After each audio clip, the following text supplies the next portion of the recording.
level of creative energy in this small valley is just amazing. So many people choose to live here. It's a beautiful place. I can actually go out and access the outdoors. I really like being close to mountains and hikes and lakes. I'm very excited in seeing what's happening here with TEDxBozeman. Not only is it the first TEDx in Montana, it's also the first big thing in my career, and I get to keep this forever, this memory of putting on this huge event. There's 40 people on an all-volunteer staff. They are a lively bunch. The element of community is necessary for a TEDx event to thrive and to stay sustainable. I had a very clear idea of all the technical issues we'd be dealing with, how many cameras, the screens, the crew. We need so many people on the floor running around. At TEDx Bozeman, we have 2 cameras.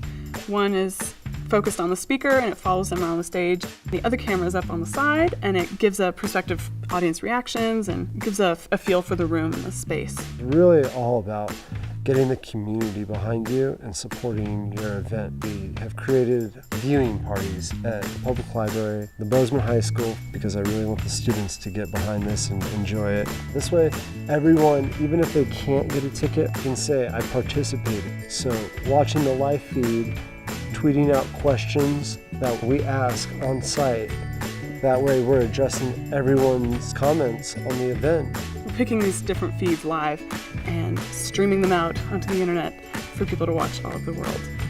So there's a lot of pressure in that one job to pick those feeds and keep them entertaining and different. Gear-wise, we have a lot of needs. We're really thankful that we're in Bozeman and there's a lot of film production companies, Montana PBS. There's a lot of resources at our fingertips to grab all this gear, and they're donating their time and money to put on this amazing event.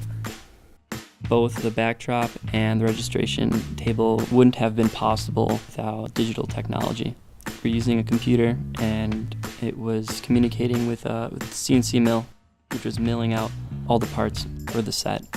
Everyone's working on a professional level, so you need to be ready, honestly, every day in order to bring this event to a success. The speakers are awesome because they're just our neighbors.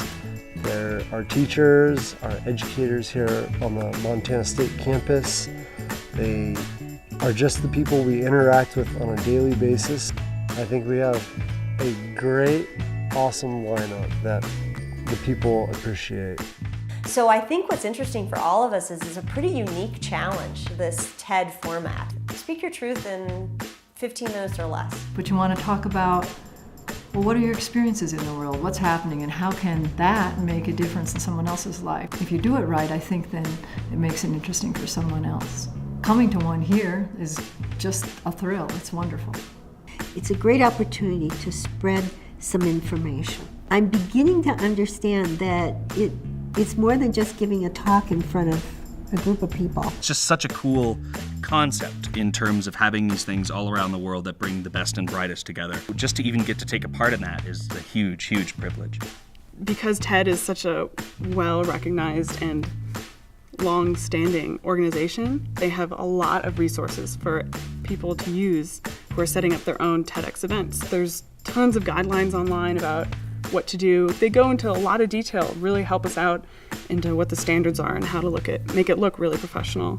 It's been frustrating, it's been fun and stressful at the same time, but it's rewarding too because we've delivered a terrific product to the community so that they can get behind it and say, wow, you guys did an amazing job.